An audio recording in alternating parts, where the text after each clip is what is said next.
Europe 1, 8h20, l'interview de Jean-Pierre Elkabbach est à suivre sur europe1.fr en vidéo. Votre invité ce matin est l'ancien ministre de l'économie, François Baroin. Bienvenue, monsieur le silencieux, François Baroin, bonjour. Merci, bonjour. La Commission européenne va confirmer ses prévisions pour la France. En 2013, croissance 0,01, déficit public 3,6 et pas 3%, on l'a déjà dit et répété. Vous, le 1er février dernier, vous aviez prévenu vous-même, François Baroin, un déficit à 3,5%, ça ne serait pas un drame. Et à 3,6, qu'est-ce que c'est ? Ce n'est pas un drame non plus. La faute de la part du gouvernement n'est pas tellement de vouloir discuter de la remise en cause de l'objectif des 3%. Même le Fonds monétaire international, qui a été à l'origine de la doctrine des réductions de déficit rapides, a remis en cause sa doctrine en constatant que ces plans d'austérité avaient un impact récessif. Le gouvernement fait une faute en prenant l'initiative seul, en avouant sa faiblesse, en constatant l'impasse dans laquelle il se trouve. Il aurait mieux fallu s'appuyer sur le FMI, sur l'avis des experts de la Commission, dealer avec l'Allemagne de Mme Merkel, engager un débat européen et constater que pour ces pays-là, pour l'année 2013, il fallait soutenir la croissance différemment. Il y a eu beaucoup de discussions entre M. Olli Rehn, le commissaire de Bruxelles, et Pierre Moscovici, Jérôme Cahuzac. On voit bien que Bruxelles comprend, ou fait semblant de comprendre. Ça veut dire que Bruxelles reconnaît qu'il y a des vrais efforts structurels qui sont en cours en France. Non, Bruxelles ne dira pas ça, et vous comprendrez aisément que c'est quand même plus simple de dire tous ensemble « nous devons soutenir la croissance sans faire une relance par la dépense publique » que la France toute seule disant « je n'y arrive pas ». Et pourquoi elle n'y arrive pas ?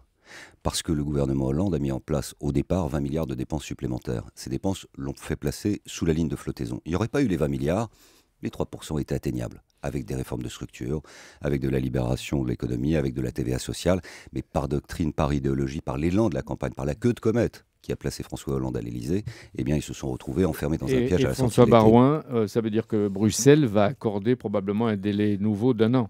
C'est Olli Rehn qui avait dit si la croissance se détériore d'une manière inattendue, un pays peut se voir accorder un délai pour corriger ses déficits. Oui, ça veut dire qu'il y aura un délai. C'est nous qui avons négocié avec Nicolas Sarkozy ces éléments de critères dans les traités. On s'est fixé des rendez-vous, 3% cette année, 2%, atteindre l'objectif d'équilibre en 2016.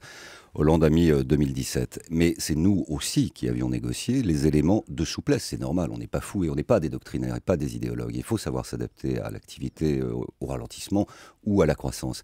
Mais c'est la méthode. Et c'est pour ça que je dis que la faute, c'est pas de vouloir discuter de ces 3%. Mais les chiffres, c'est vous, si vous me permettez, qui les avez laissés.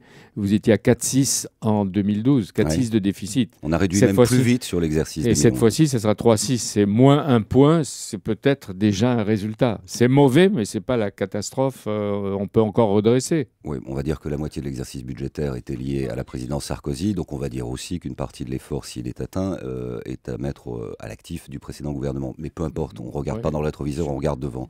Comment va faire le gouvernement ? Si la Commission révise à 0,1, ce qui est possible, passer de 0,8 à 0,1, ça veut dire 14 milliards d'efforts supplémentaires en structure. Donc il n'a pas d'autre choix.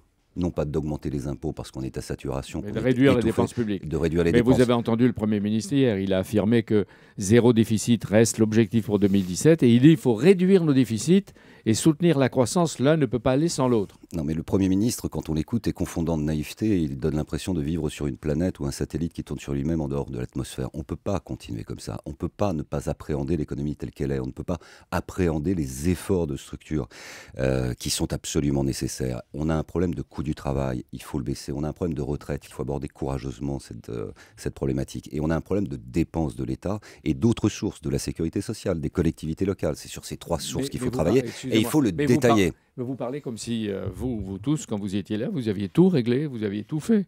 C'est pas à moi qu'il faut le dire. Moi, j'ai porté un budget. Chacun et sa part, mais quand même. J'ai porté un budget de réduction de 40 milliards. De 40 milliards sur donc un exercice. Vous comprenez les efforts. Et puis, c'est les Français qu'il faut saluer, l'effort des Français qui acceptent ce qu'on leur demande. Mais sauf même avec... Pardon, la seule différence entre eux et nous, c'est que nous portions cette politique de rigueur. Eux, ils ne l'assument pas. La différence entre eux et nous, c'est que nous avons fait des réformes de structure. La TVA sociale, eux, ils l'ont effacée en juillet pour la remettre silencieusement et de manière hypocrite au mois d'octobre. À la phrase et à l'engagement du président de la République, qui disait hier « Nous ne voulons pas que la France tombe dans l'austérité ». Mais depuis le 2011, et on vous entendait ici même dire on est dans la rigueur, est-ce que la France n'y est pas dans l'austérité, la rigueur jusqu'au bout ? Mais la rigueur n'est pas un gros mot. Et la grande faute, c'est de ne pas l'assumer, surtout aujourd'hui. Je comprends que ce soit difficile pour M. Hollande, mais il doit le faire. François Baroin, même avec une loupe électronique, on ne trouve pas d'alternative économique crédible de l'opposition.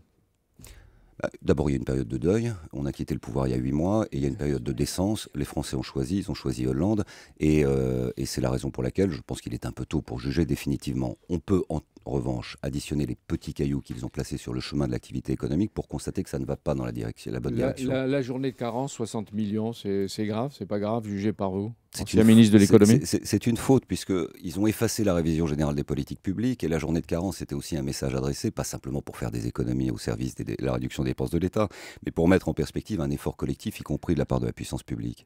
Ségolène Royal, aujourd'hui vice-présidente bénévole de la Banque publique d'investissement qui va se réunir pour la première fois à Dijon. Votre jugement?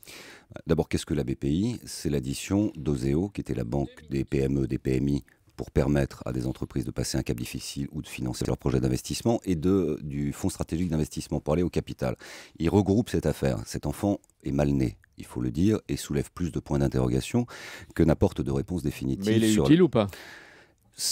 Ces outils étaient utiles et étaient familiers du monde de l'entreprise. Les changer, c'est doctrinaire pour faire un seul outil et j'ai peur que Descartes ne retrouve pas ses petits et qu'on perde en lisibilité. Alors si on fait en plus pencher sur ce berceau d'un enfant qui a déjà des difficultés pour grandir, une fée dont le seul objectif est de revenir en politique, je doute fort qu'il aura du mal à grandir. Vous voulez dire que c'est une politisation de la BPI?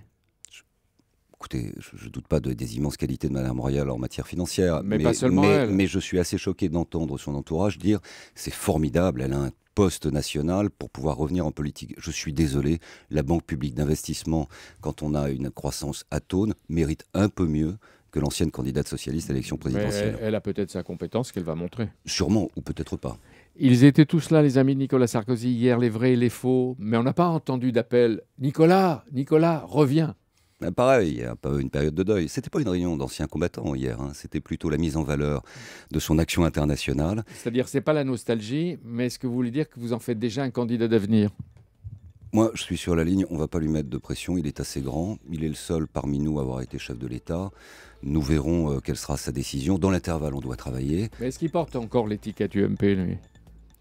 Il était président de la République, c'est le leader l'UMP pour lui, non? L'UMP...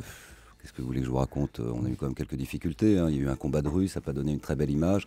On aura du mal à s'en remettre, ça va laisser des cicatrices pendant longtemps. Il est incontestable que Nicolas Sarkozy, s'il le souhaite, s'il le décide, le moment venu, voilà. Mais ne lui mettons pas de pression excessive. C'est ça, le commandeur Sarkozy existe et il règne encore sur tant d'esprit. On peut se demander si l'UMP, vous-même, vous pouvez réussir votre mutation. Mais au compteur de la vie, il compte pas ses points retraite, donc il a peut-être encore un peu d'espoir en politique. Dans le document publié chaque année par la Sofrey, Jean-Pierre Raffarin a surpris hier parce qu'il a relevé 5 erreurs majeures de l'ex-président. Il y en a 5, on va vite, mais en 2010, il dit qu'il aurait pu remplacer le Premier ministre François Fillon. Vous partagez cette idée? Il ne l'a pas fait, alors à quoi bon? Et à cause de l'exercice solitaire du pouvoir et de sa campagne, il s'est isolé. Il a perdu, on peut tout dire. J'ai moi-même émis des analyses. C'est vrai que j'ai été en désaccord avec Sarkozy pendant 3 ans. J'ai été très fier d'être dans son gouvernement et je lui reconnais d'avoir été avec Mme Merkel, le sauveteur de l'euro. Pourquoi le dit-il maintenant? J'en sais rien. Pourquoi ces déballages maintenant? Je ne sais pas, peut-être qu'il a aussi des comptes à régler. En tout cas, il a sorti le tuyau d'arrosage, il en a mis un peu sur les pieds, mais je ne trouve pas que ce soit à l'honneur de celui qui... Dernière question, Nathalie Kosciusko-Morizet, candidate à une primaire pour la mairie de Paris, elle a l'ambition de l'énergie, etc., elle campe pas les batailles, et c'est la meilleure candidate pour l'UMP, et ce sera une élection nationale? Non, je suis contre la nationalisation du scrutin des municipales, je ne me prononcerai pas sur Paris, de même que je ne veux pas que les Parisiens se prononcent sur les élections municipales à 3. Vous n'allez pas dire que Paris est une élection locale? Paris sera une élection locale, c'est un scrutin local, il y a des enjeux des primaires. Ne nationalisons pas un scrutin qui sera une addition d'enjeux locaux. Merci d'être venu. Merci à François Baroin, merci à vous Jean-Pierre Elkabbach et à demain dans un instant Natacha Polony sur Europe 1.